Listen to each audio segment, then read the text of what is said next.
चलो ठीक है, स्टार्ट करते हैं। अब सबसे पहले क्या है ऑडिट एविडेंस?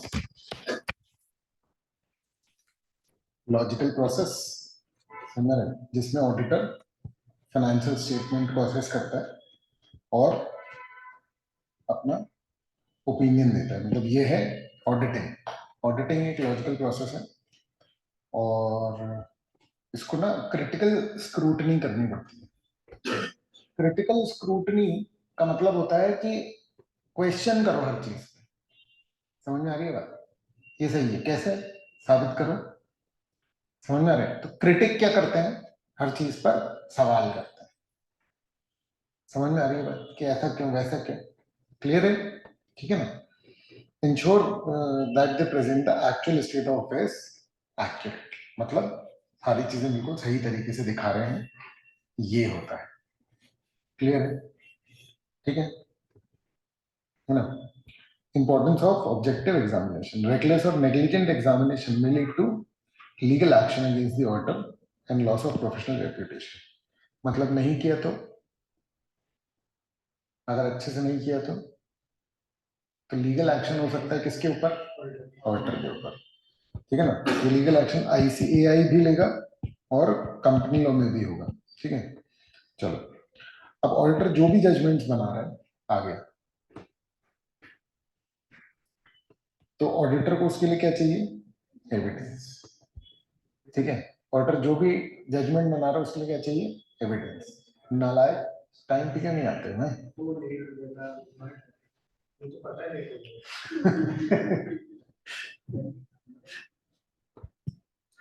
ठीक है, तो ऑडिटर को क्या चाहिए? Evidence to form a judgement. समझ में आ रहा है ना? ऑडिटिंग एक लॉजिकल प्रोसेस है और ऑडिटर को क्या करना है? क्रिटिकल स्क्रूटनी करनी है। तीसरा, अगर नहीं करेगा तो उसके खिलाफ एक्शन हो सकता है। चौथा, उसको ये साबित कैसे करेगा वो? मतलब बिना एविडेंस के किसी चीज को एक्सेप्ट नहीं करेगा। देखो समझो, अपन दोस्तों में या व्यापार अपार में जनरली कैसे चलता है कि अरे भाई, अरे विश्वास नहीं है क्या? अरे सर, ये सवाल अगर तुम ऑडिटर से किसी से पूछोगे तेरे विश्वास नहीं है, तो बोलेगा नहीं। समझ में आ रही है बात? लेकिन शक भी नहीं कर रहा हूं। पॉइंट समझो, विश्वास नहीं है और शक भी नहीं। जिन चीजों के एविडेंस दिखाओगे हम मान लेंगे सच। क्लियर? डाउट अगर दिखा सस्पिशियस सिचुएशन तो हम डाउट करेंगे, अदरवाइज बेसिक लेवल पर हम डाउट लेके नहीं। समझ में आ रही है बात? ऑब्जेक्टिव एग्जामिनेशन है, मैं न्यूट्रल हूं, मेरे को एविडेंस दिखाओ मैं मान लूंगा, तुम्हारी बात खत्म हो गई ना। क्लियर? तो ऑडिटर बिल्कुल प्रोफेशनल अप्रोच लेकर के जाएगा। क्लियर है? अब क्या होता है कि तुम कोई फ्रेंड्स बनाने नहीं जा रहे, आ रहा है समझ? ठीक है ना? तो तुम्हारी अलग लेवल की रिस्पेक्ट रहेगी, लेकिन तुम्हें टैक्ट आना चाहिए बातचीत का, कि तुम्हारा काम जल्दी खत्म हो जाए उसके लिए। तो वर्किंग लेवल पर आपको टैक्ट है वो सब लगता है। पोस्चर हाई रहता है, पोजीशनिंग स्ट्रांग रहती है ऑडिटर की। समझ में आ रही है बात? हम बात कर रहे हैं स्टैट्यूटरी ऑडिट की। इंटरनल ऑडिट का थोड़ा सा अलग सीन रहता है, क्योंकि वो इंटरनल ऑर्गेनाइजेशन के लिए काम करता है। ठीक है, क्लियर है ना? चलो, ऑब्जेक्टिव ऑफ ऑडिट प्रोसीजर्स। तो auditor aims to design and perform audit procedure to obtain sufficient appropriate audit evidence. मतलब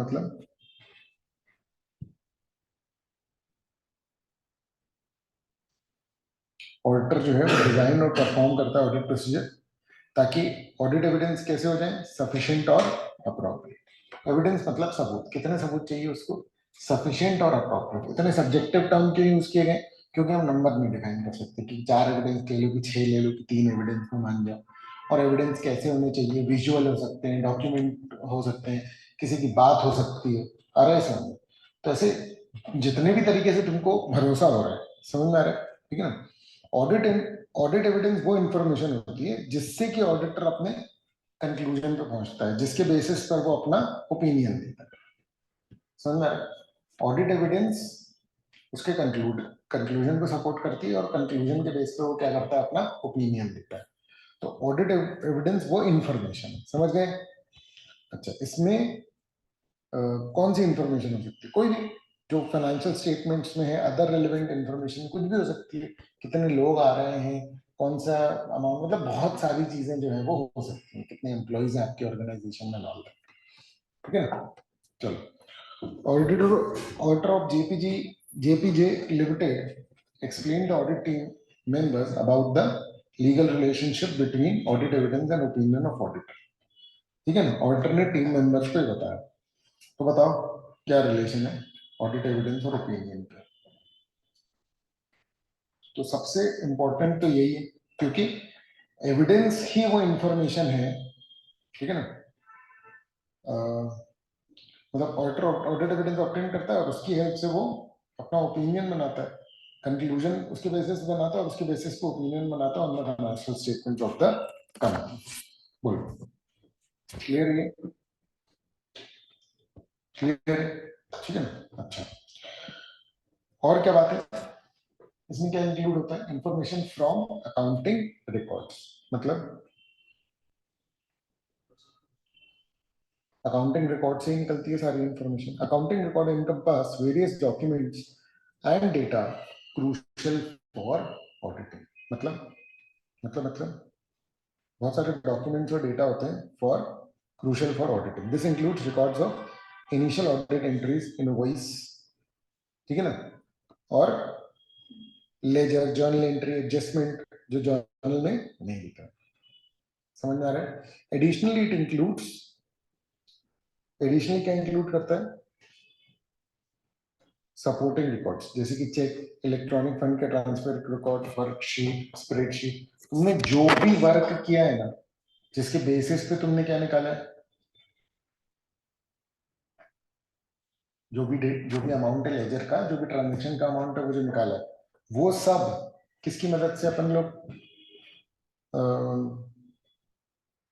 है ना, वो सब क्या होगा, जिस भी चीज की मदद से तुमने अमाउंट निकाले, वो सब मेरा ऑडिट एविडेंस है। समझ में आ रहा है? तुमने रफ पेपर में कैलकुलेशन भी किया है ना, तो वो भी एक तरीके से क्या हो सकता है, ऑडिट। जिस व्यक्ति ने देखा वो भी ऑडिट एविडेंस है, जिस व्यक्ति ने सुना वो भी ऑडिट एविडेंस है। आपको पॉइंट समझ में आ रहा है क्या? क्लियर है? ठीक है ना। देखो, ऑडिटर क्या करेगा, किसी भी चीज को लेकर के पूछेगा ये कैसे, तो उसको जो जो बताया जाएगा वो एक तरीके से क्या है, ऑडिट एविडेंस। क्यों का आंसर, इतना अमाउंट क्यों, इसी साल में कैसे, अरे सर, तो उसका वो कुछ तो भी सबूत ला के देंगे कि देखो ये ट्रांजेक्शन इस दिन हुआ था। अरे सर, वो मेरा सबूत हो गया। मेरे को कोई सीसीटीवी फुटेज दिखा दी उन्होंने कि देखो ये जो मशीन है ये इसी साल में आई थी, ये देखो इस दिन की फुटेज, ये क्या है, ऑडिट एविडेंस। क्लियर है? समझ रहे हो, है ना।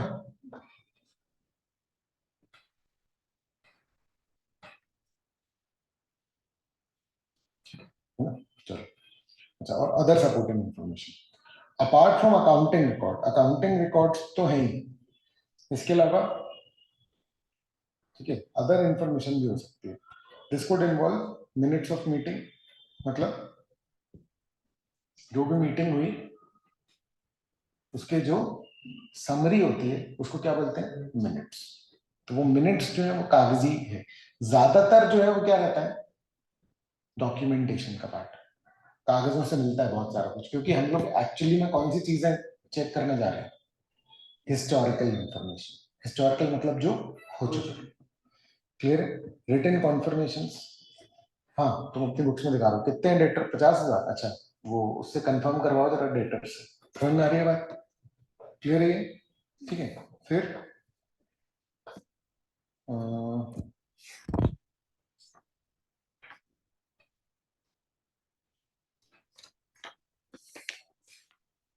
ठीक है ना, है ना।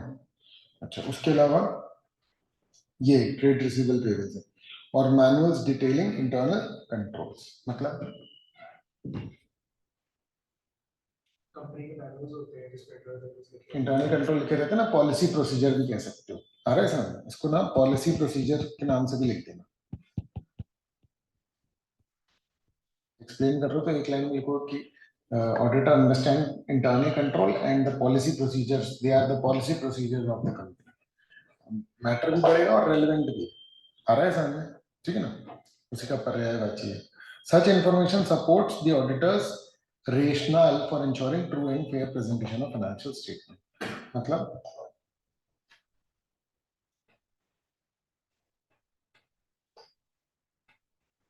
इसके बेस पर ही ऑडिटर क्या करता है, अपना ओपिनियन बताता है। क्लियर है? टाइप्स ऑफ ऑडिट एविडेंस, ठीक है। नेचर के बेसिस पे, सोर्स के बेसिस पे। सोर्स के बेसिस पे तो है इंटरनल और एक्सटर्नल।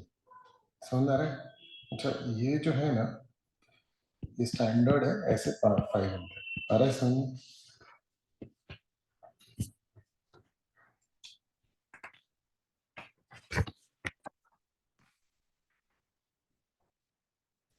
ठीक है, तो टाइप्स आ जाता है, मतलब ध्यान रखना, ठीक है ना।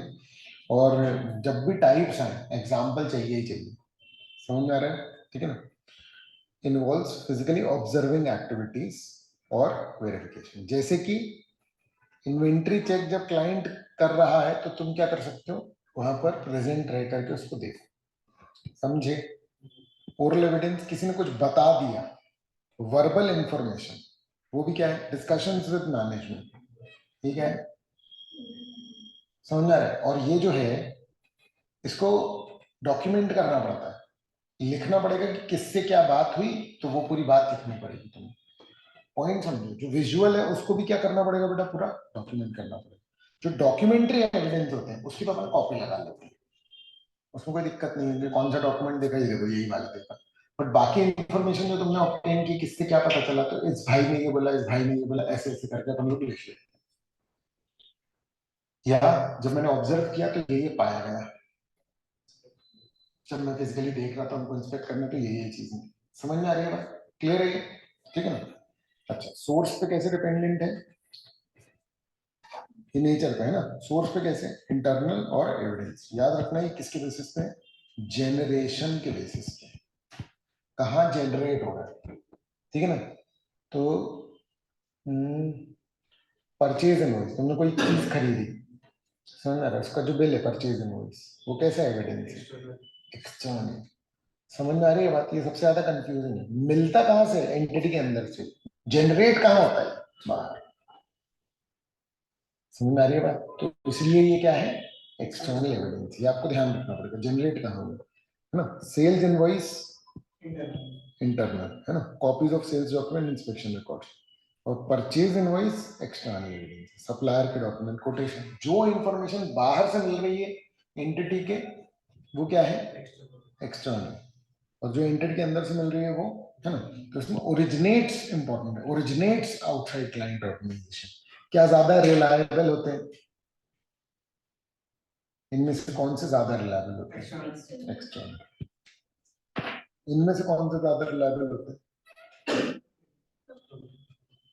डॉक्यूमेंट्री और विजुअल। आ रहा है समझ? ठीक है। चलो, अब किन किन बातों का ध्यान रखेगा ऑडिटर, ठीक है। इंटरनल एविडेंस ज्यादा कॉमन है, बट एक्सटर्नल एविडेंस एविडेंस ज्यादा इंपॉर्टेंट है ना। इंटरनल और एक्सटर्नल, कॉमन, इंपॉर्टेंट, ठीक है ना। सिर्फ इंटरनल पे रिलाय नहीं कर सकते, हमेशा क्या करेंगे अपन, अच्छा क्यों, क्योंकि उसमें कुछ मैनिपुलेशन पॉसिबल है। अरे समझ, शक मत करने लगना, लेकिन उसकी रिलायबिलिटी इन जनरल इनहेरेंटली ही कम है। और एक्सटर्नल जो है उसमें चांसेस कम। एक्सटर्नल एविडेंस मोर रिलायबल है क्योंकि वो थर्ड पार्टी से आ रहा है। अच्छा, ऑर्डर को मैच करना चाहिए इंटरनल और एक्सटर्नल एविडेंस। कई बार एक एक चीज के कई कई evidence लेते हो, के बेस पे तो मान नहीं लेते हो, तो उनको क्रॉस चेक भी कर लो कि दोनों एविडेंस सेम बता रहे थे। जैसे एंटिटी ने बताया कि हमारा बैंक का इतना बैलेंस, हमने बैंक से भी पूछा कितना बैलेंस है, मैच कर गया तो मतलब सही है। मिसमैच है तो पहले डिस्कस करेंगे कि क्या है, क्यों मिसमैच है भाई। अरे समझ, सीधे उसको फ्रॉड घोषित मत कर देना, समझ में आ रहा है कि अरे फ्रॉड है, तुम तो ये अलग अलग आ रहा है, ये समझ। अरे समझ, गलती हो सकती है।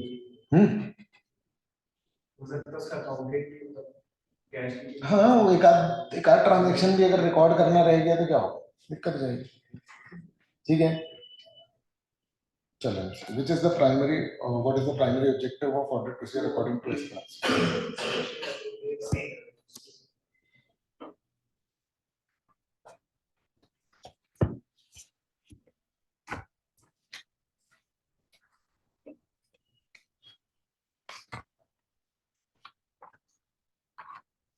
इसमें आंसर एक एक नोट्स एक्स्ट्रा है क्या? हाँ, दोनों मुझे।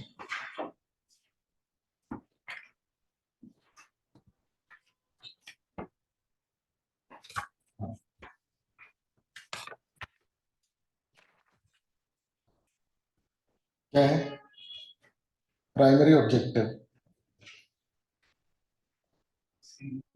सी, ठीक है। What type of evidence involve physically observing? What does internal evidence in auditing refer to?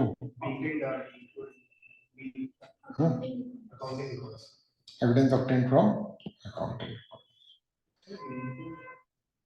हाँ, चलो, what is the significance of external auditing evidence in auditing?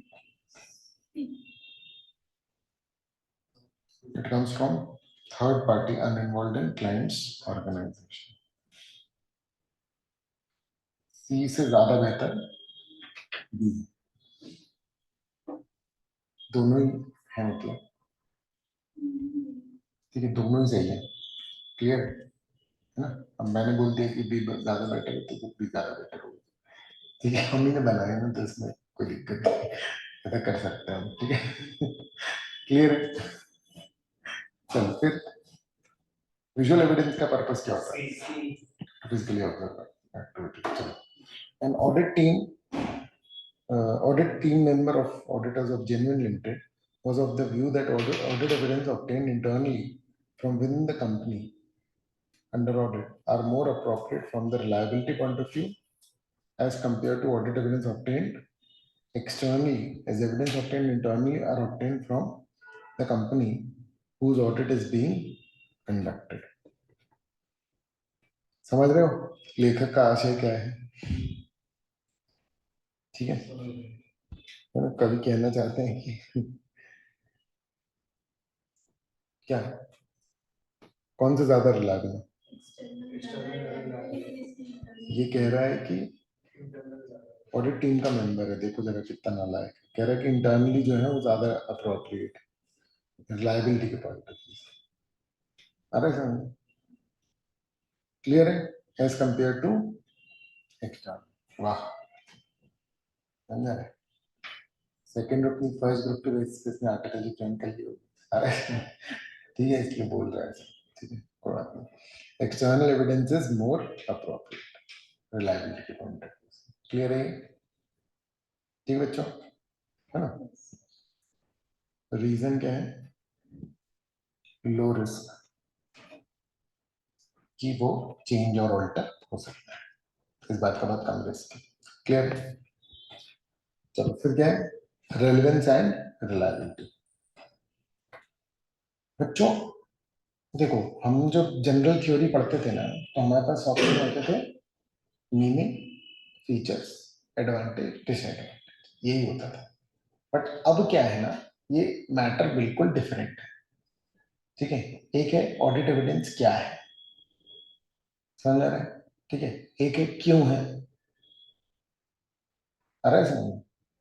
फिर उसके टाइप्स, और फिर आता है कि रिलायबिलिटी किस पे डिपेंड करेगी, कब किस एविडेंस को ज्यादा रिलायबल माने। नहीं आ रहा समझ?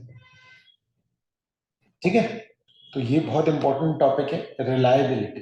कब रिलायबिलिटी बढ़ेगी, कब कम हो जाएगी। और रेलेवेंस, कौन सा ऑडिट एविडेंस रेलेवेंट है और कौन सा नहीं, ये सारा जजमेंटल मैटर है। क्योंकि ये ना, ये इट्स प्रैक्टिकल थिंग, ये कोई थियोरेटिकल बात नहीं है, समझ में आ रहा है? ये बिल्कुल प्रैक्टिकल चीज है, सबसे ज्यादा प्रैक्टिकल है ना। सबसे पहले रेलेवेंस का मीनिंग, रेलेवेंस का मतलब, ये स्पीकर का मैं ऑडिट कर रहा हूँ, क्लाइंट क्या है, ये स्पीकर है, क्या चेक करो, क्या चेक करो, इस साल का खरीदा क्या, बिल दिखाओ। समझ में आ रही है ना? उसने बिल दिखा, वो रेलेवेंट है, वो कह रहा है देखो कितना अच्छा चलता है। समझ में आ रहा है? तो क्या करूं इस बात का, नाचूं? अच्छा चलता है तो भाई ये कोई सबूत थोड़ी है, मेरे को ये बताओ कि ये तुम्हारा है कि नहीं, मेरे असर्शन से रिलेटेड होना चाहिए ना। तुम्हें पॉइंट समझ में आ रहा है? ठीक है, वो बता रहा है कि देखो ये वाला जो है ना, ये सिर्फ टीचर्स यूज करते हैं। क्या करूं इस बात का? पॉइंट समझ लो।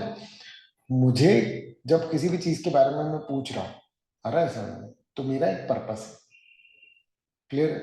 तो मुझे इररेलेवेंट चीजें मत बताओ उससे रिलेटेड। मैं क्या चेक करने आया हूँ कि तुम्हारा है कि नहीं, बिल दिखाओ। समझ आ रहा है? इस साल में खरीदा गया है, डेट दिखाओ। सही अमाउंट पे रिकॉर्ड किया किया है कि नहीं, अमाउंट दिखाओ, डिप्रिसिएशन दिखाओ। समझ में आ रही है बात? ये चीजें मेरे काम की। उसके बारे में फालतू कहानी मत बताओ। इसलिए ऑडिटर को ज्यादातर रूड बोलते हैं। आ रहा है समझ में? क्लियर? बहुत केसेस में ऑडिटर हो सकता है कि रूड। क्यों? क्योंकि वो ऑडिटर के पोजीशन में तभी पहुंचा है। समझ में? रूड हो के नहीं, पॉइंट ये है कि भैया लोग बहुत इररिलेवेंट बातें करते हैं। समझ में आ रहा है? और वो बहुत पिन पॉइंट बात करते हैं क्योंकि यार उसके पास टाइम जो है वो कम है। ये क्लियर है क्या? है ना? तो वो अगर बोल रहा है कुछ तो उससे सीखने वाली ज्यादा चीजें। क्लियर है ना? हर व्यक्ति ऐसा नहीं होता, लेकिन हाँ अच्छे लोग भी होते हैं। ठीक है, चलो। तो रेलेवेंस मतलब लॉजिकल कनेक्शन, है ना? और bearing upon the purpose of the audit procedure and the assertion under consideration. Example, example की मैं एग्जिस्टेंस देख रहा हूँ। अगर मैं एग्जिस्टेंस चेक कर रहा हूँ तो ये क्या हो गया मेरा असर्शन। इस असर्शन के लिए मैं क्या अपना रहा हूँ तरीका? Physical observation. हाँ, उसको देखो, नोट के देखो।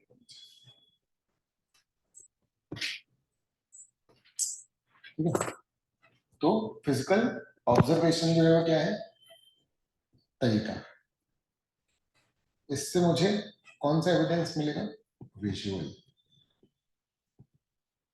कनेक्शन। समझ रहे हैं? एग्जिस्टेंस का असर्शन जो है उसके लिए टेक्निक टूल कौन सा लगा है? Physical observation. उससे कौन से टाइप का एविडेंस मिला? Visual evidence. तो मेरा जो प्रोसीजर है वो असर्शन से रिलेट होना चाहिए। क्लियर है ना? तो रेलेवेंट होना चाहिए। मान लो कि मैं फिजिकल ऑब्जर्वेशन कर रहा हूं, तो क्यों कर रहा हूं? एग्जिस्टेंस के लिए। समझ रहा है? मैं ये देख रहा हूँ कि वो मशीन चलती कैसे है। पर्पस नहीं है तो फिर ये काम इररिलेवेंट है। आपको पॉइंट समझ में आ रहा है? मैं वहां पर कुछ भी देख सकता हूँ कि भैया यहाँ मशीन कौन से एरिया में रखी गई है। समझ में आ रहा है? ठीक है, हॉल के अंदर या बाहर, क्यों देख रहा हूँ मैं?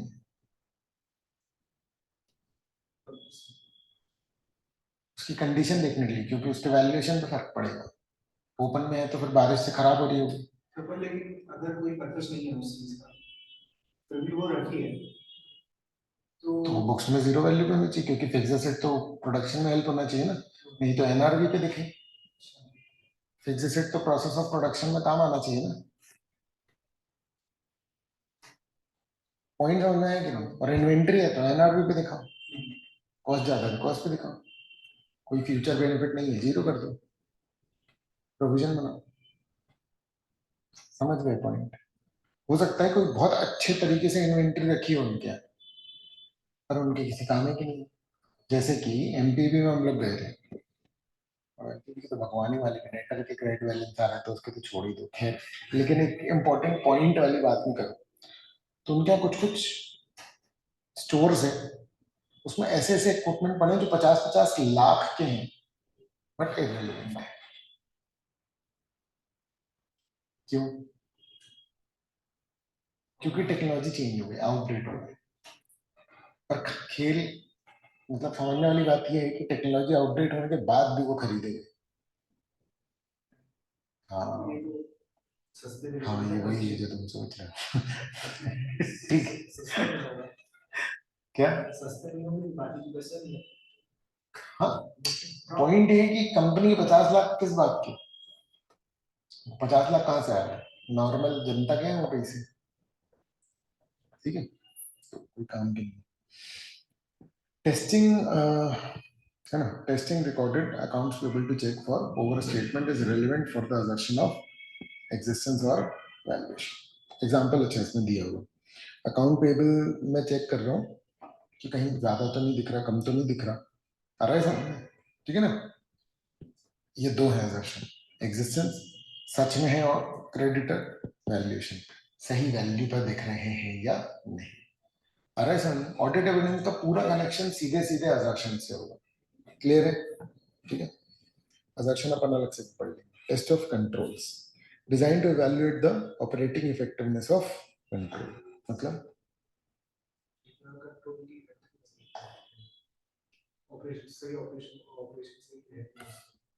भाई देखो, रिलेवेंस एंड रिलायबिलिटी. ठीक है ना. कंट्रोल टेस्ट क्यों करता हूं? कंट्रोल की इफेक्टिवनेस देखने के लिए. ठीक है ना. तो identifying condition indicating control performance and deviations from adequate performance.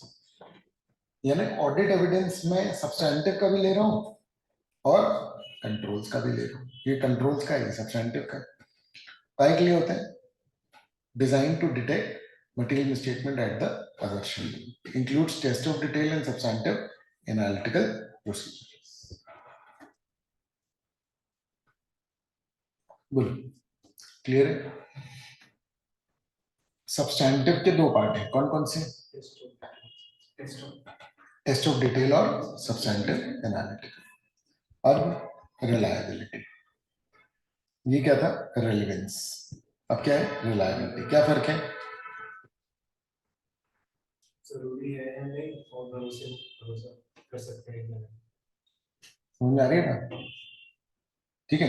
मान लो कि बहुत ही भरोसेमंद सा एविडेंस दे रहा है बट काम का नहीं है. मतलब जो उससे रिलेवेंट नहीं है तो काम का नहीं है. और उससे रिलेटेड है लेकिन भरोसा नहीं कर सकते. समझ में आ रही है ना? ठीक है भाई. कोई फिक्स सेट है. एम्प्लॉय आकर के बोल रहा है, कह रहे भैया मैं रोज उस पर काम करता हूँ. आ रहा है सर? ये क्या है? रेलेवेंट है पर रिलायबल उतना नहीं है. आ रहा है सर? ठीक है. फिर मान लो कि वो क्या कह रहा है, वो फैक्ट्री की फोटो दिखा रहा है कि देखो कब से है ये हमारे पास. आ रहा है समझ? ठीक है ना. तो वो क्या है? रिलायबल है, रेलिवेंट नहीं है. आ रहा है समझ? ठीक है ना. चलो, तो सोर्स, नेचर और सरकमस्टेंसेस के बेसिस पर रिलायबिलिटी तय होती है. नेचर के बेसिस पे कैसे? विजुअल और डॉक्यूमेंट्री ज्यादा रिलेवेंट है. सोर्स के बेसिस पे कैसे? एक्सटर्नल ज्यादा रिलेवेंट है. समझ में आ रहा है? क्लियर है? और सरकमस्टेंसेस कैसे? अगर ऐसे आगे आएगा ये रिलायबिलिटी वाले पॉइंट पे कि इंटरनल कंट्रोल इफेक्टिव है ना, तो इंटरनली जनरेटेड एविडेंस भी ज्यादा भरोसेमंद है. अच्छा ये लिखा था including controls over preparation and. ठीक है. रिलायबिलिटी सोर्स, नेचर, सर्कमस्टेंस पर डिपेंड करती है. जनरलाइजेशंस रिलायबिलिटी के क्या है कि external is more reliable, internal more reliable होंगे अगर इंटरनल कंट्रोल इफेक्टिव है. हाँ तो फिर सर वो जो अभी फोर्स वाला एमसीक्यू किया फिर तो सी गलत हो जाएगा. ऑलवेज कर ही नहीं सकता. It is always more reliable then internal evidence. ये पॉइंट प्रूव कर रहा है. ऑलवेज नहीं हो सकता. इस पॉइंट के बेसिस पे नहीं, लेकिन ये बात इंडिपेंडेंटली सही बोल रहे हो तुम. सिर्फ इसके बेस पे नहीं है. मतलब हम सिर्फ इंटरनल एविडेंस की बात कर रहे हैं कि अगर इंटरनल कंट्रोल्स अच्छे हैं तो इंटरनल एविडेंस अच्छा है. बट हम यहाँ पर ये नहीं बोल रहे कि उसका कंपैरिजन एक्सटर्नल से कैसा है. क्योंकि कई बार क्या होता है कि किसी चीज के लिए एक्सटर्नल एविडेंस है, किसी चीज के लिए इंटरनल है. तो वो तो मतलब हर सिचुएशन में ऐसे हेड ऑन क्लैश नहीं होगा इनका. अरे सर ठीक है ना. तो कुछ जगह पे अवेलेबली अगर इंटरनल है तो इसलिए भी ऑलवेज वो नहीं हो सकता. ठीक है ना. अच्छा ठीक है. अब डायरेक्टली ऑब्टेन का मतलब ये है कि देखो ऑडिटर जो है ना वो किसके पास जा रहा है? क्लाइंट. क्लाइंट कौन है? जिसका ऑडिट हो रहा है. अरे वो थर्ड पर्सन जिन लोगों ने इसके साथ ट्रांजेक्शन किए उसके डॉक्यूमेंट्स कौन देख रहा है? ऑडिटर। अगर इस डॉक्यूमेंट को देख करके इसको कुछ लगता है तो वो डायरेक्टली थर्ड पार्टी से एविडेंस ले। क्या ऐसा ऑडिटर कर सकता है? हाँ, उसको एक ऑथराइजेशन चाहिए होता है क्लाइंट से भी। ऐसा डेटर्स वगैरह के केस में मेनली होता है।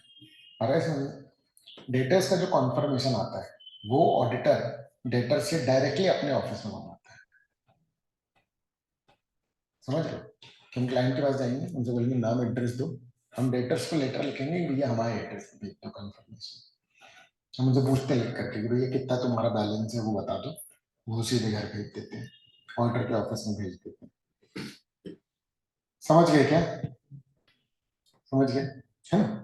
Directly obtained evidence is more reliable then indirect. Indirect कैसा होगा? मैं क्लाइंट से बोलूंगा यार मांग के तो ना यार वो एविडेंस, और डायरेक्टली ऑब्टेन्ड डायरेक्टली लेंगे। मोर रिलायबल कौन सा है? डायरेक्टली।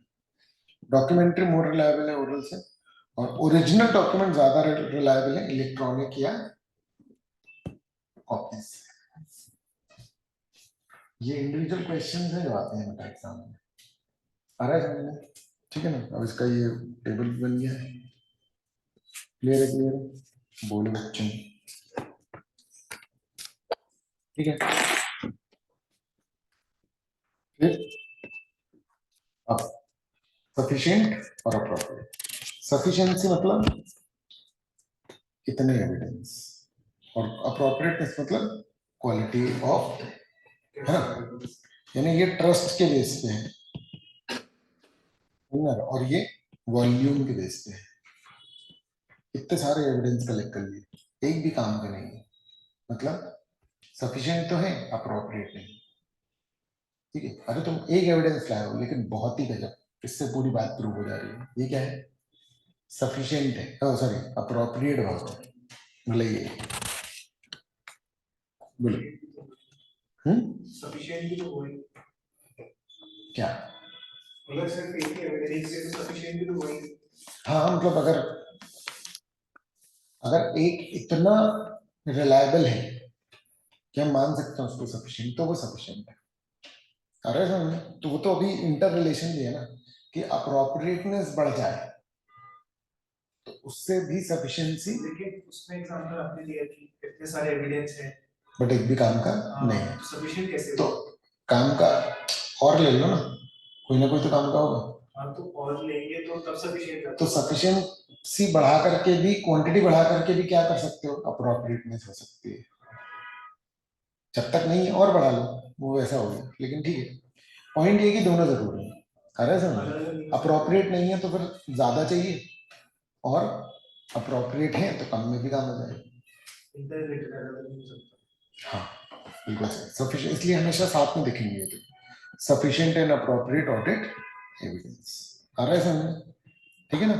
तो सफिशिएंसी मतलब क्वांटिटी और अप्रोप्रिएटनेस मतलब quality, influence by relevance and reliability. Appropriateness में क्या आ रहा है? Relevance, reliability. आ रहा है समझ? ठीक है ना? और क्वांटिटी रिस्क असेसमेंट पे और क्वालिटी पे डिपेंड कर रही है। लो क्वालिटी है, ज्यादा एविडेंस चाहिए, और रिस्क असेसमेंट मतलब ज्यादा रिस्क है तो ज्यादा एविडेंस चाहिए। अरे सर इसको ऐसे कर सकते हो, रिस्क ज्यादा है तो ऑडिट एविडेंस भी ज्यादा चाहिए। अरे सर है ना? फिर obtaining audit evidence.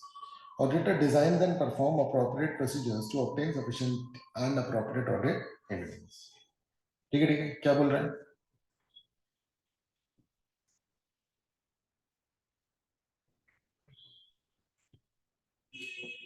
क्या बोल रहे हैं?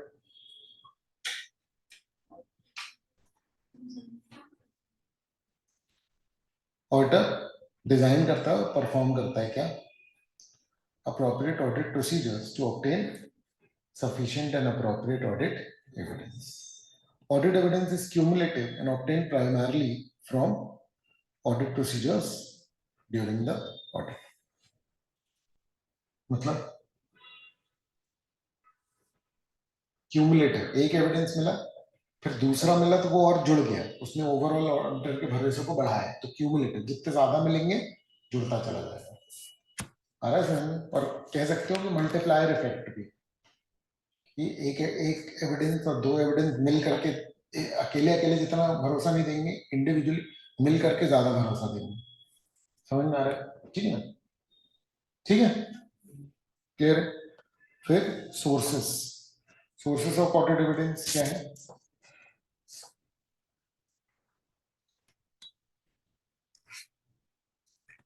एक सेकंड,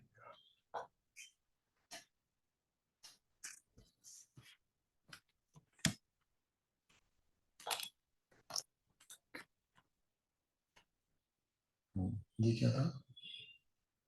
रिलेवेंस।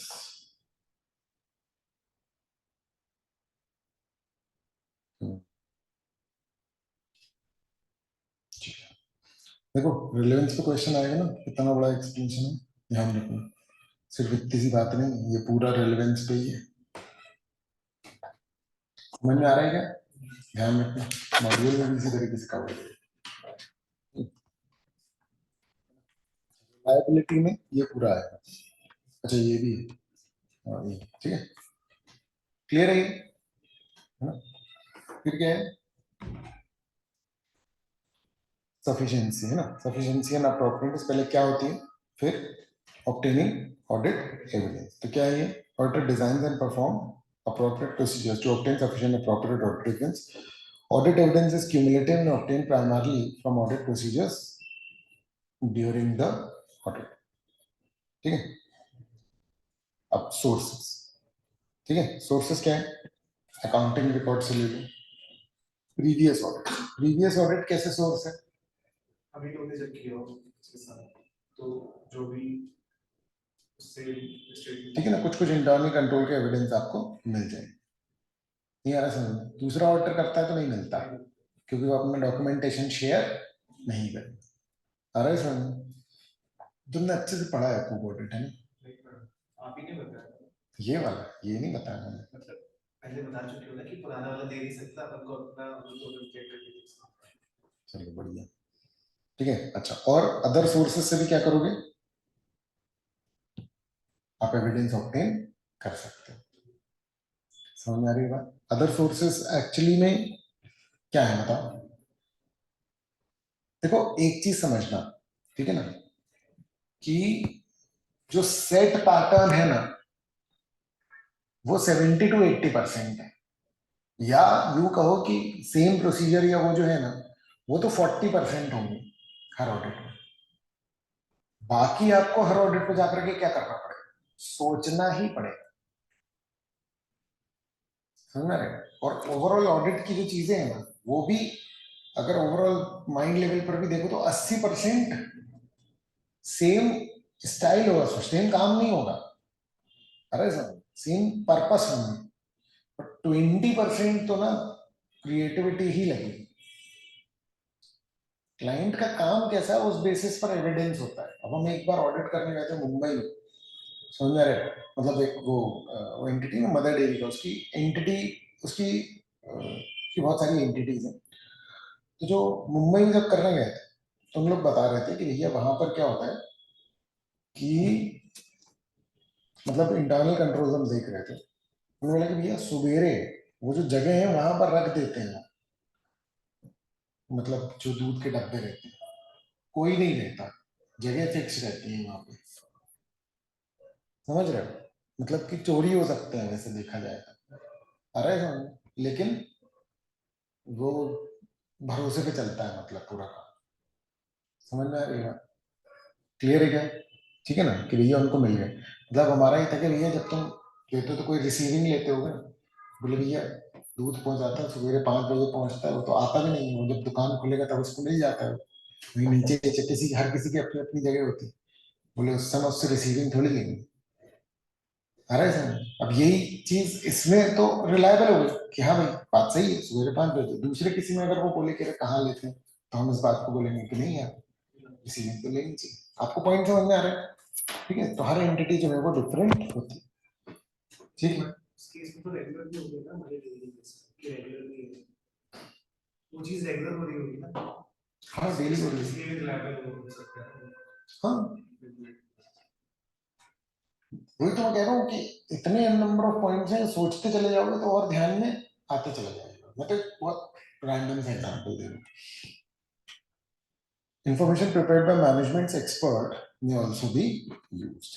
बेटा मैनेजमेंट्स एक्सपर्ट जो है, ठीक है, ये है मैनेजमेंट का एक्सपर्ट। जैसे मान लो कि उनके पास एक बिल्डिंग है, वो बिल्डिंग को यूज नहीं कर रहे हैं, वो बेचने के लिए रखी हुई है, तो फिर वो क्या हो गई, एनआरवी पे दिखेगी। फिक्स्ड रेट थोड़ी है, इन्वेस्टमेंट हो गई। ठीक है, अब लेकिन इसको क्या करना है, वैल्यूएशन करवाना है। समझा है? तो उसका वैल्यूएशन किसी एक एक्सपर्ट से करवाना है। तो जिन एक्सपर्ट्स को किसने हायर किया है, एंटिटी ने।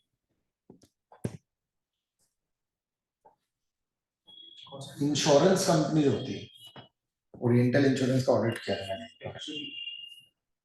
हाँ ठीक है, बहुत ही बढ़िया। ठीक है, फाउंडेशन में बताते हैं आपको। ठीक है। तो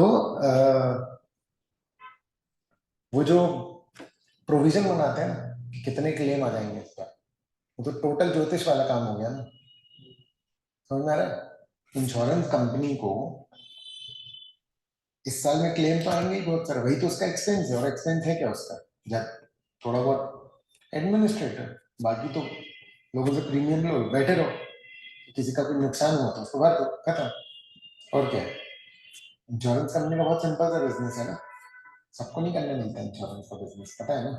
ठीक है, और इंश्योरेंस को अच्छा खासा वो बना के रखना पड़ता है, रिजर्व रिजर्व। ठीक है, कि भैया पूरा एक बार लमसम में अगर ऐसा हो गया तो, इसलिए वो एक्ट ऑफ गॉड को अलग कर देते हैं इंश्योरेंस कंपनी वाले। क्योंकि अगर बाढ़ आड़ आ गई, सब सब सारी गाड़ियां एक बार में निपट गई तो कितना क्लेम देंगे। समझ में आ रहा है क्या? हाँ? नहीं, वो बहुत हैवी अमाउंट पे उसका रिजर्व बना करके रखना पड़ता है। तुमने एडवांस तो तुम लोगों ने पढ़ा होगा ना, तो उसमें इंश्योरेंस की बैलेंस शीट थी। नहीं नहीं, जैसे बैंकिंग का था, जैसे इंश्योरेंस की बैलेंस शीट है। हट गई क्या? हाँ, आता नहीं है इसलिए पढ़ाया नहीं, सही बात है। तो पहले मैं पढ़ाता ही था, तो वो था इंटर में, एडवांस में, तो उसमें एक प्रोविजन बनता था, अरे समझ, कि प्रोविजन फॉर क्लेम्स जो कि अगले साल आ सकते हैं। वो बिल्कुल रैंडम है, तो वो उसके लिए किसको अपॉइंट करते थे, एक्चुअली वो साइंटिफिक ज्योतिषी है जो कि बताता था कि अगले साल कितने क्लेम होंगे, कितनी बिल्डिंगें गिरेंगी, कितने लोगों की डेथ होगी, और वो सारा कुछ हिसाब लगा करके कितना क्लेम तुम्हारा आएगा। Data science. हाँ ठीक है, क्लियर है। चलो हाँ पहुंचे हम लोग सफिशिएंट अप्रोप्रिएट ऑडिट एविडेंस में। तो sufficiency appropriateness, obtaining audit evidence और सोर्सेज ऑफ ऑडिट एविडेंस, और क्या है, नेचर ऑफ ऑडिट एविडेंस। तो it comprises information supporting and contradicting managements assertions. मतलब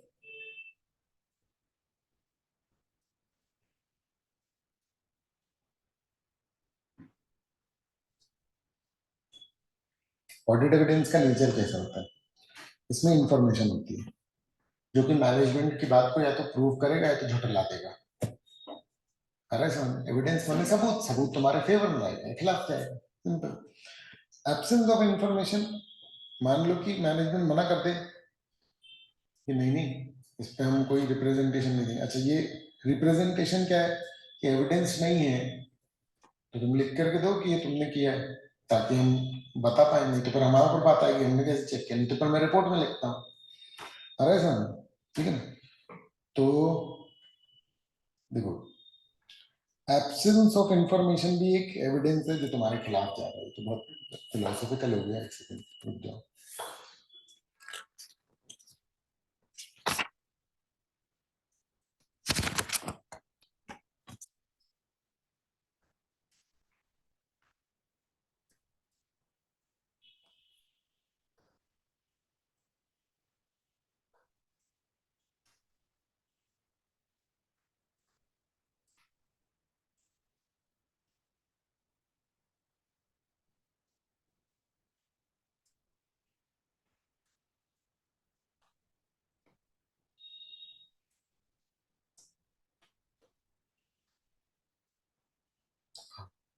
एब्सेंस ऑफ इंफॉर्मेशन भी क्या है, ऑडिट एविडेंस है, मॉड्यूल में भी यही लिखा हुआ आ रहा है समझ में, क्लियर है कि हमने कहा कहीं गलत तो नहीं इंटरप्रेट हुआ, तो वो सेम है, ठीक है, ये क्लियर है ना। अब audit procedure, auditor uses various procedure like inspection, observation, confirmation, recalculation, reperformance, ये याद होने चाहिए पार सारे, ठीक है,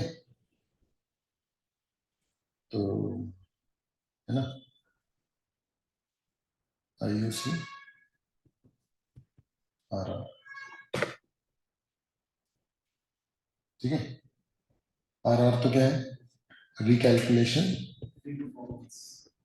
रीपरफॉर्मेंस, ठीक है ना।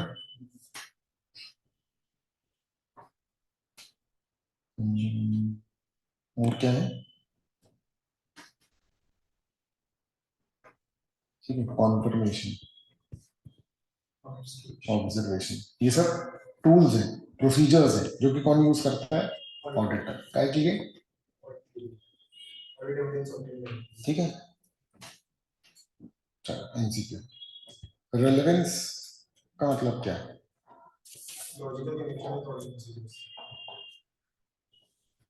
क्या होगा, logical connection with audit procedures, ठीक है।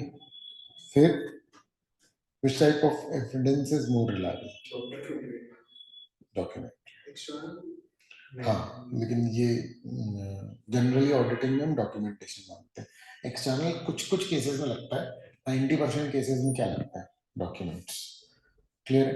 फिर what is primary purpose of substantive procedures,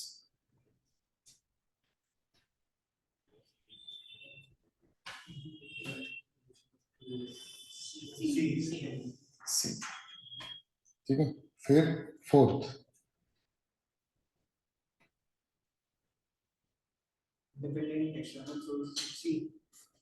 C, ठीक है। और फिफ्थ वाला, what is the main factor influencing the sufficiency of audit evidence, quantity of evidence only.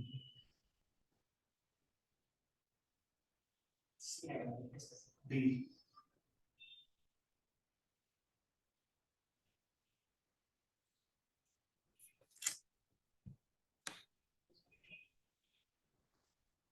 यहां पर सवाल ये नहीं है कि सफिशिएंसी का मीनिंग क्या है,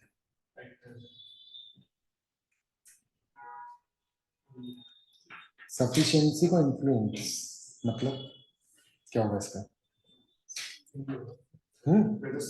सी, बहुत बढ़िया, मैं वही चाह रहा था कि मुझे बताना ना पड़े, समझे कि नहीं, अगर एप्रोच वेट होगा तब तो सफिशिएंट होगा, बिल्कुल सही, समझे कि नहीं, ठीक है।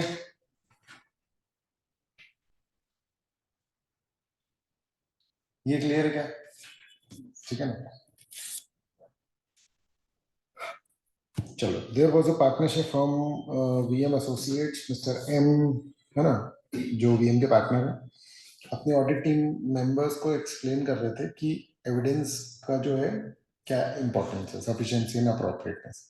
मिस्टर ए जो है one of the members of audit team was of the view कि सफिशिएंसी मतलब सिंप्लिसिटी और अप्रोप्रिएटनेस मतलब ease of operation. ठीक है, कौन है ये, ठीक है, ठीक है, explain whether sufficiency mean simplicity and use of term in what it is, clear है ना, ठीक है ना, तो ज्यादा ही अपने समय, ठीक है, क्लियर है ना कि भाई नहीं ये सब नहीं होता है, इसका मीनिंग होता है कि भैया क्वांटिटी कितनी आप ऑब्टेन कर रहे हो और वो इंटीग्रेटेड होती है इसके साथ, सफिशिएंसी के साथ, वो अप्रोप्रिएटनेस के साथ, कि ज्यादा अप्रोप्रिएटनेस हो गया। चलो अब मटीरियलिटी, आरएमएम और पॉपुलेशन साइज, क्या ये नाम आपने सुने हुए, अब इन नामों का रिलेशन किसके साथ,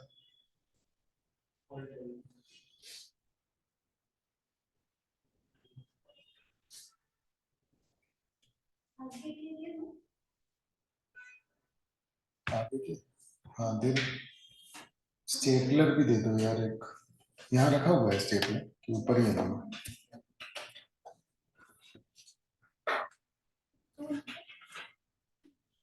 वो अंशिका नहीं आई थी आपसे, वो नेक्स्ट बैच में करेगी। ये अगर जरूरत पड़ी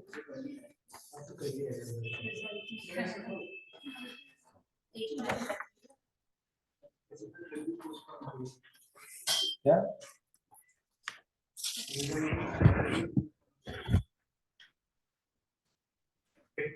हाँ, और रिजल्ट खुद ही पोस्टपोन हो गया।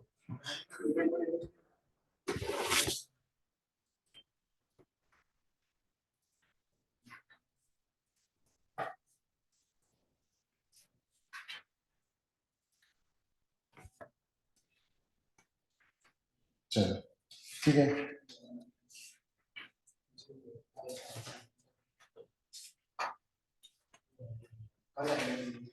चलो, मटेरियलिटी से क्या रिलेशन है बताओ, ऑडिट एविडेंस का। मटेरियलिटी, मटेरियलिटी वो लेवल है जिसके ऊपर के मिस स्टेटमेंट अपन नहीं दे सकते। तो अगर मान लो कि मटेरियलिटी ज्यादा है तो कम चाहिए, तो ऑडिट एविडेंस कम चाहिए होंगे। ये क्लियर है? ठीक है, क्योंकि मटेरियलिटी ज्यादा है मतलब कि ज्यादा बड़े मिस स्टेटमेंट हम सह सकते हैं, तो कम ऑडिट एविडेंस में भी काम चल जाएगा, है ना।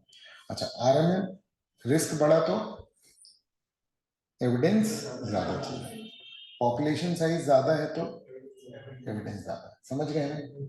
क्लियर है? चलो देखते हैं डिटेल में। तो significance of classes of transition, significance ज्यादा तो एविडेंस ज्यादा। आ रहा है समझ? ठीक है ना। तो significance of class of transition account balance and presentation to the users, users के लिए कौन सी चीज सिग्निफिकेंट है, उन सब चीजों के लिए। अब देखो इसको कनेक्ट कैसे करोगे, यूजर के लिए जो भी चीज सिग्निफिकेंट है वो रिस्क में भी सिग्निफिकेंट मानते हैं, और उसके लिए ऑडिट एविडेंस भी क्या चाहिए, ज्यादा। समझ गए ना। इससे लेवल ऑफ एविडेंस की का पता चलता है कि कितने चाहिए। लेस एविडेंस चाहिए फॉर लेस मटेरियल अजम्पशन। अच्छा, मटेरियल वर्ड का भी एक मीनिंग होता है इंपॉर्टेंट। मटेरियल वर्ड का मीनिंग क्या होता है, इंपॉर्टेंट। तो ये लोग बहुत गंदे तरीके से दोनों चीजें यूज कर रहे हैं। मटेरियलिटी वर्ड जो है, मटेरियलिटी लेवल वो ज्यादा होगा तो एविडेंस कम चाहिए, लेकिन अगर मैं बोल रहा हूँ कोई चीज मटेरियल है तो उसकी एविडेंस ज्यादा चाहिए, क्योंकि यहाँ पर मैं मटेरियल वर्ड का कैसे यूज कर रहा हूँ, इंपॉर्टेंट की तरह। बाकी वो जो लेवल है वो अलग बात हो गई। समझ गए ना? क्लियर है ना। मटेरियल असर्शंस, इंपॉर्टेंट असर्शंस के लिए क्या चाहिए, मोर एविडेंस इज नीडेड, आरएमएम। ठीक है ना। तो आरएमएम अपन क्या करते हैं, असेस करते हैं कि कितने, ऑडिट होने से पहले ही होता है असेसमेंट। अब है ना, दो एलिमेंट इनहेरेंट और कंट्रोल रिस्क, याद है आईआरसीआर, इनको असेस करते हो, ये हाई निकले तो ज्यादा ऑडिट एविडेंस चाहिए। आ रहा है समझ में? ठीक है, इनहेरेंट क्या है कि कंट्रोल कंसिडर करने के पहले क्या मान रहे हो आप, क्या चांसेस हैं कि मटेरियल स्टेटमेंट होंगे, है ना। और कंट्रोल रिस्क क्या है, risk that a misstatement won't be prevented or detected and corrected by internal controls। Control होने के बाद भी वो मिस स्टेटमेंट को प्रिवेंट, डिटेक्ट, करेक्ट नहीं कर पाए। ठीक है, फिर एविडेंस पे क्या इम्पैक्ट पड़ेगा, lower risk less evidence, higher risk more evidence. समझ गए? रिस्क का क्या है, मटेरियल स्टेटमेंट का। बोलो, क्लियर बात है? क्लियर? कोई डाउट नहीं?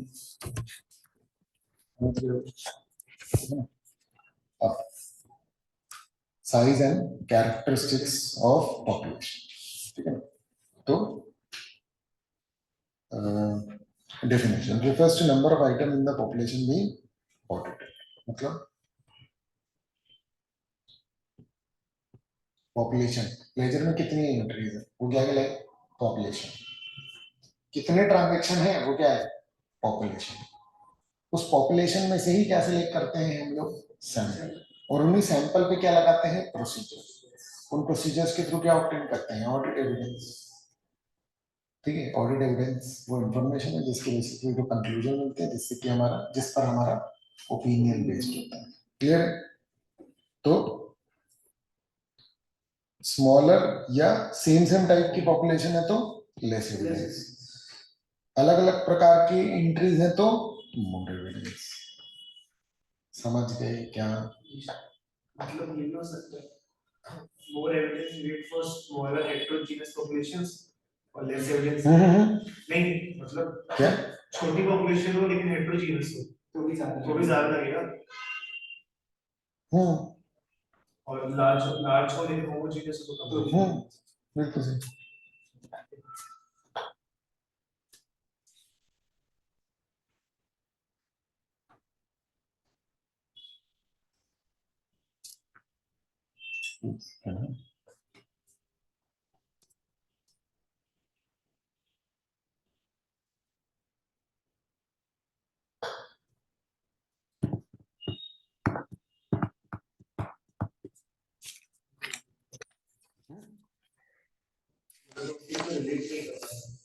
चारों चीजें अलग दिखनी चाहिए।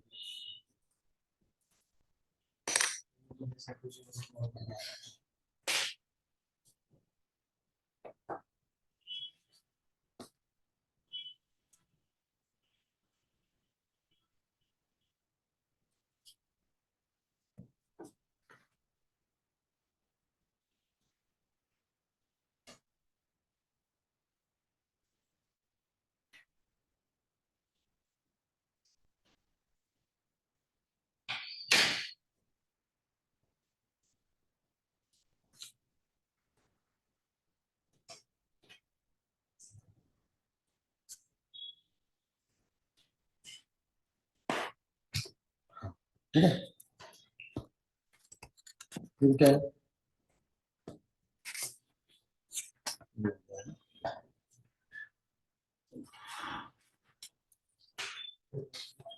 और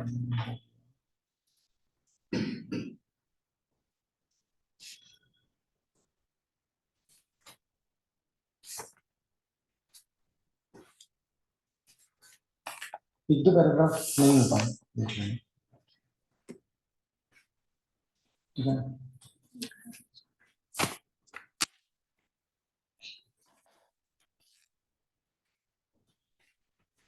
वो रिजल्ट का देखना। देखिए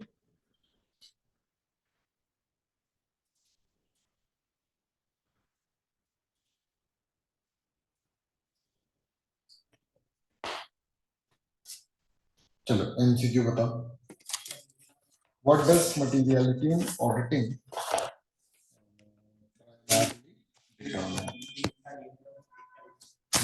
क्या? Level of evidence. ठीक है, फिर what is inherent risk? This that financial statement, है ना? इनहेरेंट रिस्क क्या है? कंट्रोल को कंसिडर करने से पहले। और ये क्या है?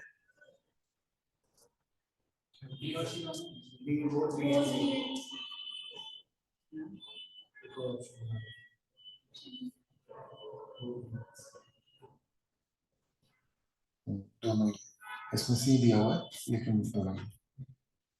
ठीक है, क्लियर है? अब सोर्स, सोर्स का क्या सीन है? obtaining audit evidence, audit evidence acquired is acquired through various procedure।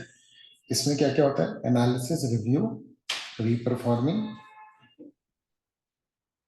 है ना, एंड रिकंसाइलिंग रिलेटेड इंफॉर्मेशन। कौन से प्रोसीजर लगाते हो? एनालिसिस, रिव्यू और रीपरफॉर्मिंग और रिकंसाइलिंग।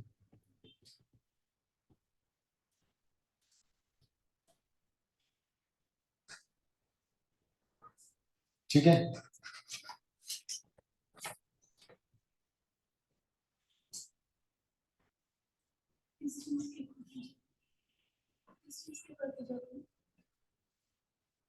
ये ऑडिट एविडेंस ऑब्टेन करने के,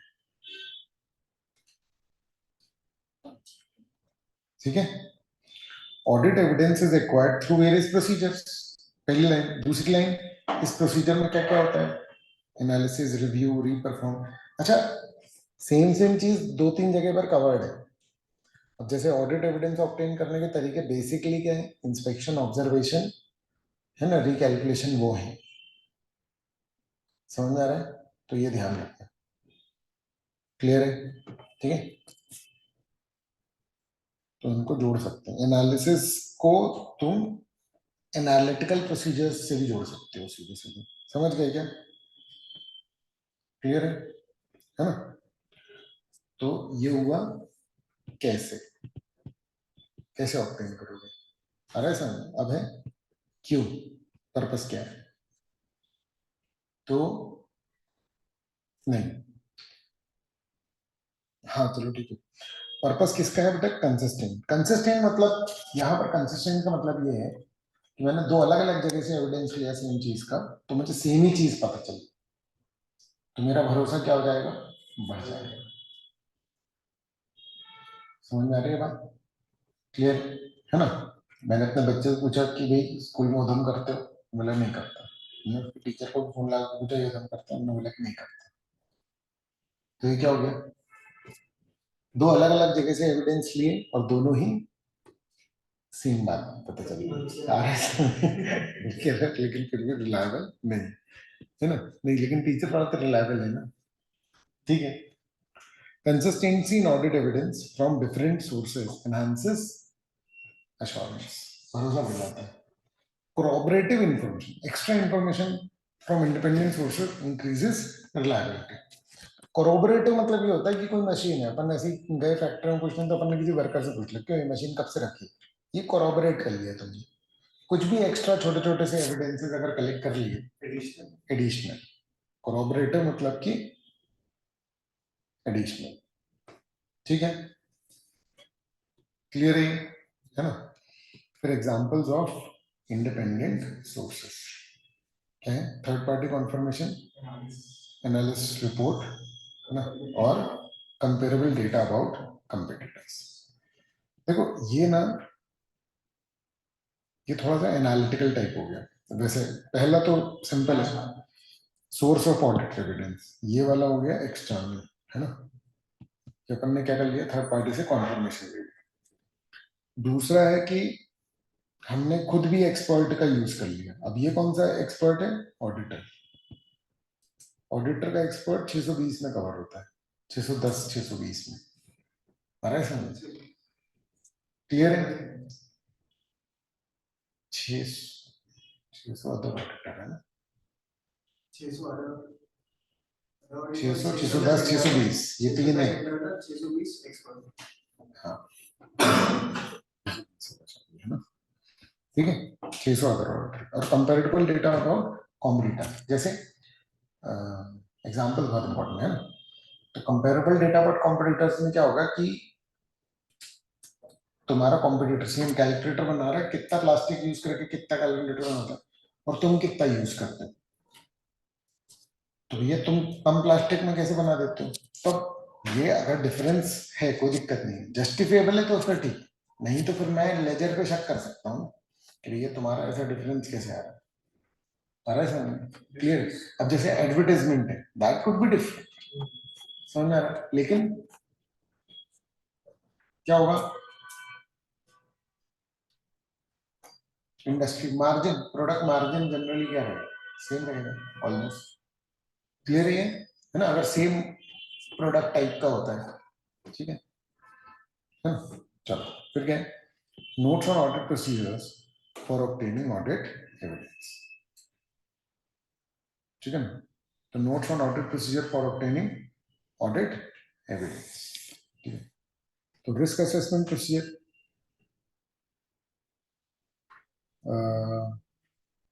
सबसे पहले तो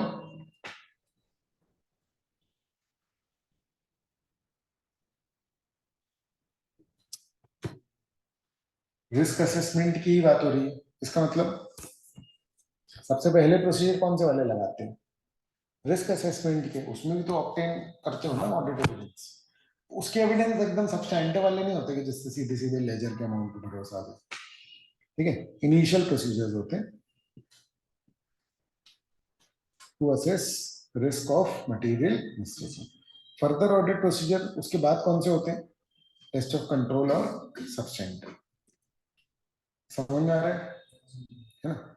ये है टाइप्स ऑफ ऑडिट प्रोसीजर जिनकी मैं बात कर रहा था। ठीक है ना?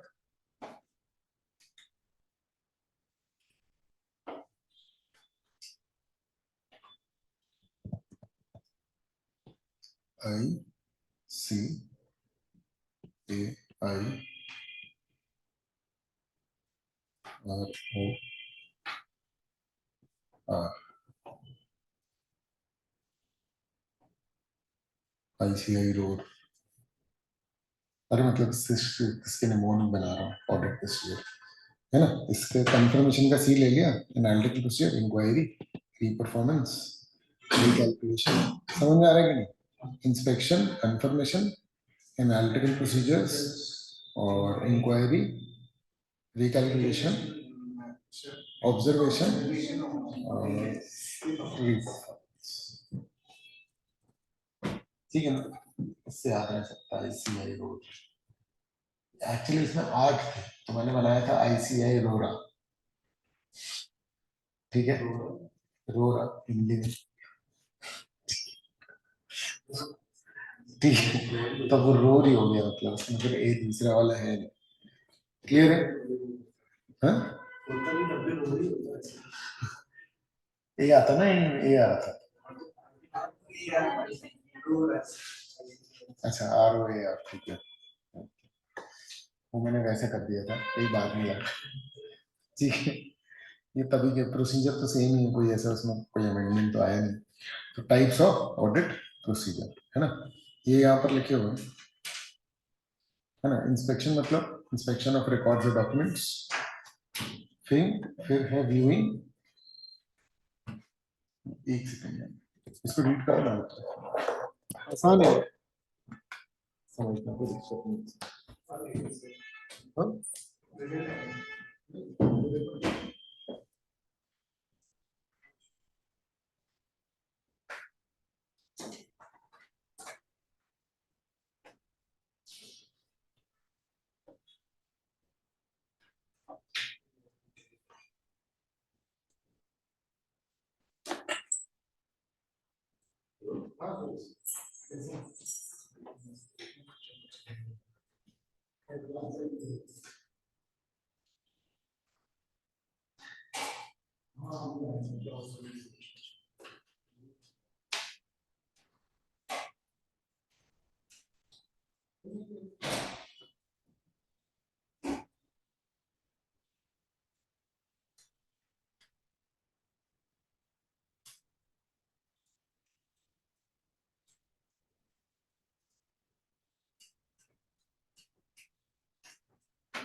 अरे हो ही नहीं पा।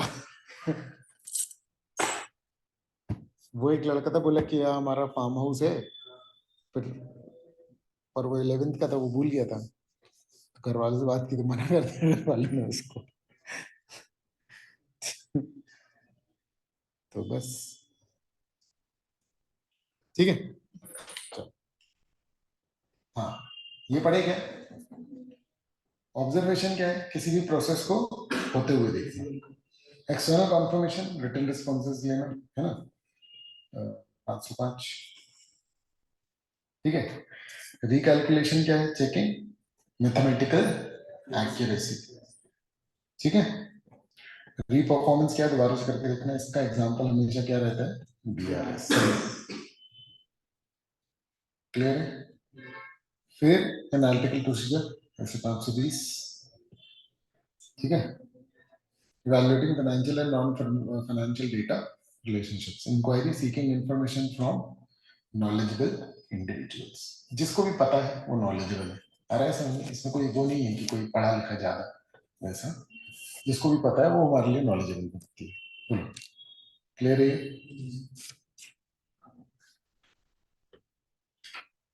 इंपॉर्टेंस ऑफ इंक्वायरी, दूसरे नोट्स भी तो मिल गए ना।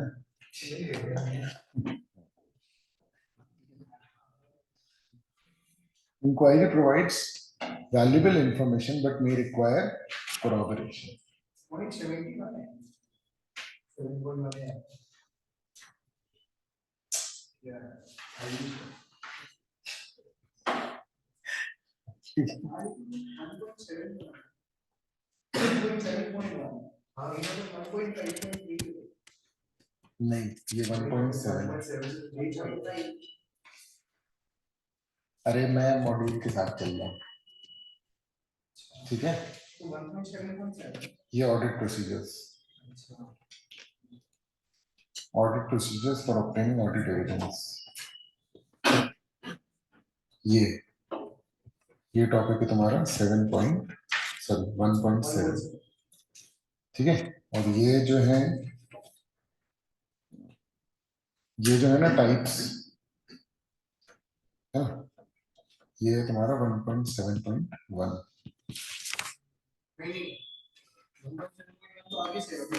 अच्छा, उसमें वही है ना, यही। अच्छा, इंस्पेक्शन और ये सब एक्सप्लेन है। ठीक है, अच्छा, इंपॉर्टेंस क्या है, मतलब इंफॉर्मेशन मिल जाती है आपको इंक्वायरी से। ये अभी अपन लोग पहला वाला फैक्टर पढ़ रहे हैं, इंक्वायरी। 1.6 का सोर्सेस होगा। हाँ,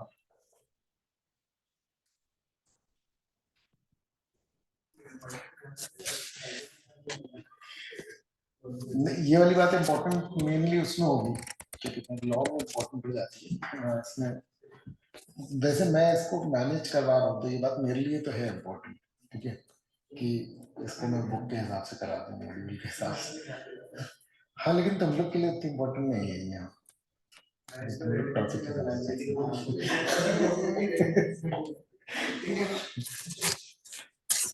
चलो, तो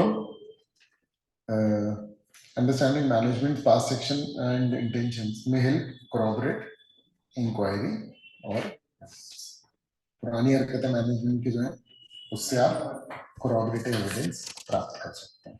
ठीक है, उसकी वजह से जो भी बोलिए। क्या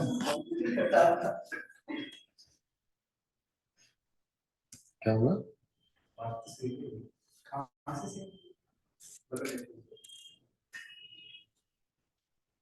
वजह से और उससे क्या है?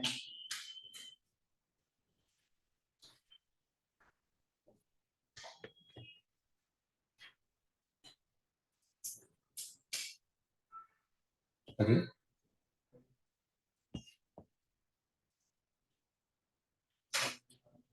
भगवान ने चाहा कैसे ये देखो भगवान ने क्या चाहा।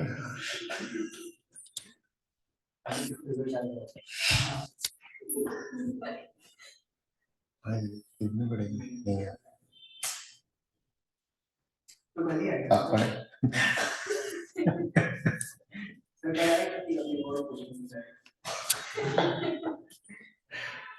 एक सेकंड रुको, मैं बता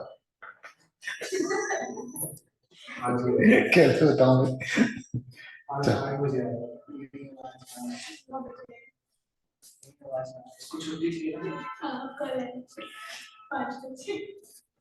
चलो चलो, ठीक है।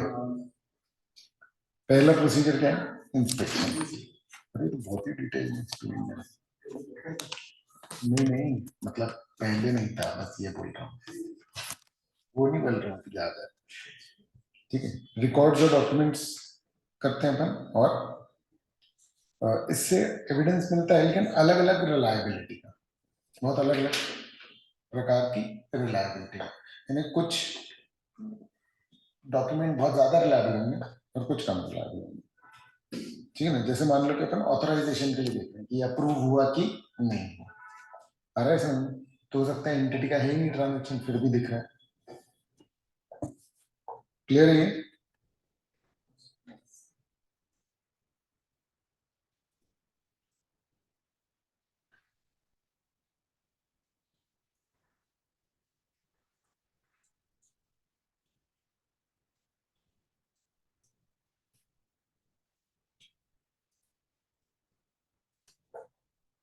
ठीक है,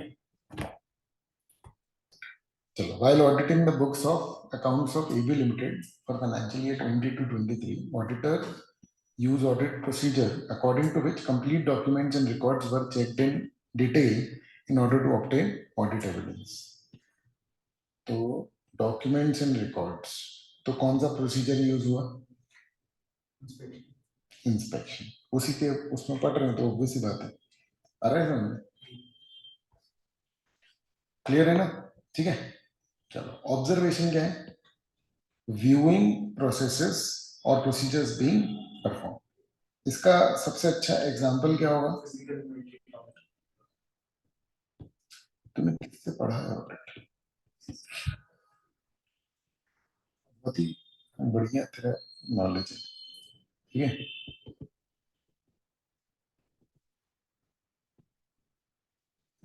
ऐसा तो मेरी क्लास देख के आ रहा है तुझे उसमें पढ़ी हुई बिल्कुल वही बता देता है, बिल्कुल जो मैं बताने वाला रहता हूँ।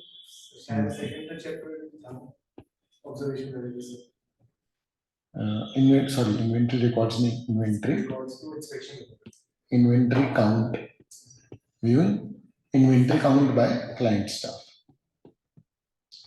ये सबसे कॉमन एग्जांपल यही है इसका, मतलब ऑब्जर्वेशन के लिए सबसे अच्छा यही है, ठीक है ना। ठीक है, अच्छा। Limited to the point in time, इसमें मेन बात ये है कि जिस समय का देख रहे हो बस उतना ही मिल रहा है। ऑब्जर्वेशन में स्कोप बड़ा नहीं हो पाता, बस जिस ट्रांजेक्शन को देखा वही उसी का ऑब्जर्वेशन कर पा रहे हो। तो ज्यादातर कंट्रोल्स के केसेस में आप ऑब्जर्वेशन को यूज करते हो, सब्सटैंटिव में क्या यूज कर लोगे, एक सिंगल ट्रांजेक्शन को ऑब्जर्वेशन करके, ठीक है ना। फिर तो ये नॉर्मली इसलिए इसमें परफॉर्मेंस ऑफ अ प्रोसेस के लिए आपको एविडेंस मिलता है, ठीक है। फिर क्या है? एक्सटर्नल कंफर्मेशन, तो direct written responses from third parties. तो ये तो 505 क्लियर है ना। डायरेक्ट मतलब डायरेक्ट ऑडिटर को मिलता है, आ रहा है समझ में? ठीक है ना। हम क्लाइंट से नहीं बोलते कि अपने थर्ड अपने डेटर से हमको कंफर्मेशन मंगवा के दो, हम लोग उससे बोलते हैं कि एड्रेस दो हम मंगवाएंगे, तुम बोल देना क्लाइंट को कि हमको भेजेगा डायरेक्टली। तो वो डेटर से झूठ बोलने नहीं बोल सकता, आ रहा है समझ में? क्लियर है, कोई किसी के लिए फ्रॉड नहीं करता, ठीक है। दूसरे के लिए, दूसरा के अगर वो ऐसा करेगा और तो ये बात आउट हो जाएगी, तो फिर सारा खेल एक रूमर भी बर्बाद कर सकता है, समझ में आ रही है ना बात? क्लियर है, तो फिर तो मतलब ये तो ऐसा करेंगे ही नहीं, ठीक है। अच्छा, फिर अकाउंट बैलेंसेस के लिए नॉर्मली यूज होता है, इसका एग्जांपल वही है ना, ट्रेड रिसीवेबल्स। अच्छा, हम लोग जनरली एक्सटर्नल कंफर्मेशन में ट्रेड रिसीवेबल की बात करते हैं, ट्रेड पेबल की उतनी बात नहीं करते, क्यों?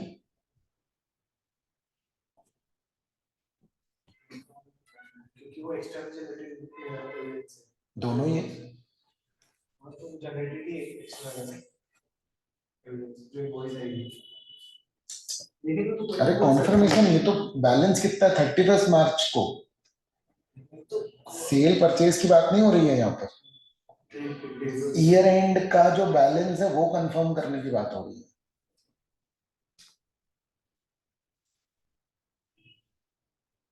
नॉर्मली हम लोग ट्रेड रिसीवेबल, तुम लोग पढ़ोगे तो ट्रेड रिसीवेबल ही दिखता है, क्योंकि सेल्स नॉर्मली लोग इन्फ्लेट कर सकते हैं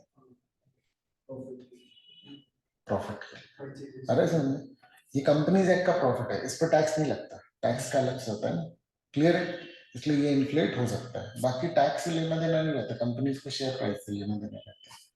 अरे सर, ठीक है ना, टैक्स ज्यादा देने तैयार रहते हैं वो लोग। लेकिन डिविडेंड कम के लिए भी तो कर सकते डिविडेंड तो ज्यादा ही देना पड़ेगा, और डिविडेंड तो मर्जी में है ना। शेयर प्राइस गिर जाएगा, शेयर डिविडेंड कम मोटिव होगा कैसे, प्रॉफिट कम दिखाएंगे तो। डिविडेंड कम देना मोटिव हो सकता है ना, जब जब हमारे पास डिविडेंड प्रॉफिट हो, समझो, बोर्ड ऑफ डायरेक्टर डिसाइड करता है कि डिविडेंड देना या नहीं देना, तो कैसे मोटिव है? तो एक्सपेंस से भी फर्क नहीं पड़ेगा, ऐसे पूरी कंपनी की वैल्यूएशन नहीं नहीं, मैं ही कह रहा हूँ जब बहुत प्रॉफिट हुआ है तो भी तुमको, तुम्हारे पर कोई कंपल्शन नहीं है ना कि डिविडेंड बांटना है। कितनी कंपनी है बिल्कुल डिविडेंड नहीं बांटती, सरकारी कंपनी बांटती क्योंकि सरकार को पैसे चाहिए होते। हाँ, अरे ऐसा नहीं। ठीक है, चलो फिर example, conformation of terms of agreement with third parties. ठीक है, मतलब एक्चुअली ट्रांजेक्शन्स वेरीफाई करने के लिए अग्रीमेंट्स हम जनरली देख लेते हैं। रेंट रेंट का है या कोई बड़ा प्रोजेक्ट आप कर रहे हो, उसके वैल्यूएशंस देखने के लिए हम क्या देख लेते हैं, अग्रीमेंट्स। ये क्लियर, ठीक है ना। Recalculation involves independently executing procedures originally perform by entity. इसका एग्जांपल बैंक रिकंसिलिएशन। ठीक है, फिर क्या है, एनालिटिकल प्रोसीजर्स। ठीक है, तो ये रहा evaluation of financial information based on plausible relationships among data. ये है वो प्लॉजिबल जिसकी तुम लोग बात कर रहे थे जब से। ठीक है, ठीक है, चलो। इंक्लूड्स इन्वेस्टिगेटिंग फ्लक्चुएशन, ज्यादा फ्लक्चुएशन है पिछले साल से, कॉम्पिटिटर से, रेशियोज है ना ये, तो ऐसे 520 में इसके बारे में विस्तार से चर्चा की गई। अगर समझ, अगर इनकंसिस्टेंट है दूसरी इंफॉर्मेशन से, मटेरियल उतना प्रोसेस हुआ नहीं, सेल्स ज्यादा दिखा रहे हो, है ना, एक्साइज ड्यूटी उतनी भरी नहीं तुमने प्रोडक्शन पे, और सेल इतनी आ रही तो बना नहीं तो कैसे बेचती है, दूसरी जगह से खरीदे क्या। अरे समझ, क्लियर है। और इंक्वायरी, तो knowledgeable individual can range from formal written inquiries to informal vocal inquiries. Important of corroborating evidence through inquiry. ठीक है ना, कि फैक्ट्री वर्कर से तुमने पूछ लिया कुछ भी जनरल मशीन के बारे में, वर्किंग के बारे में, कितने लोग होते होंगे यहाँ पर काम करने वाले। अरे समझ, आपको एक आइडिया लग जाएगा, समझ रहे कि जो भी चीजें बता रहे हैं वो सही है या नहीं। क्लियर है, क्योंकि जब एंटिटी के पास जाते हैं ना शुरू में, वो भी अच्छी खासी डिटेल बताता है। ठीक है, चलो एमसीक्यूज बताओ।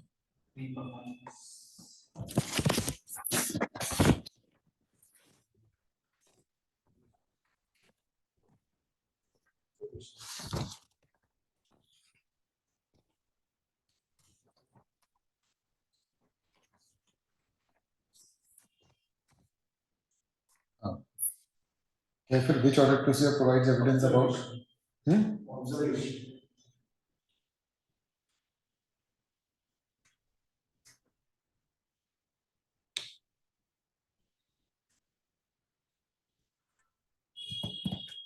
observation। ठीक है, which type of evidence is obtained through direct written responses, which audit procedure involves checking the mathematical accuracy, recalculation।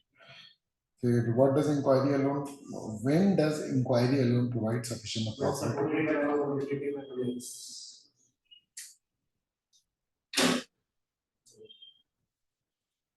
ठीक है,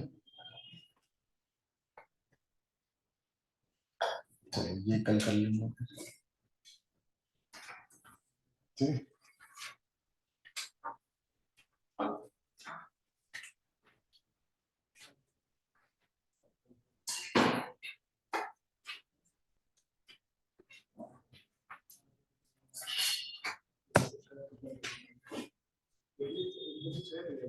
बस किसी को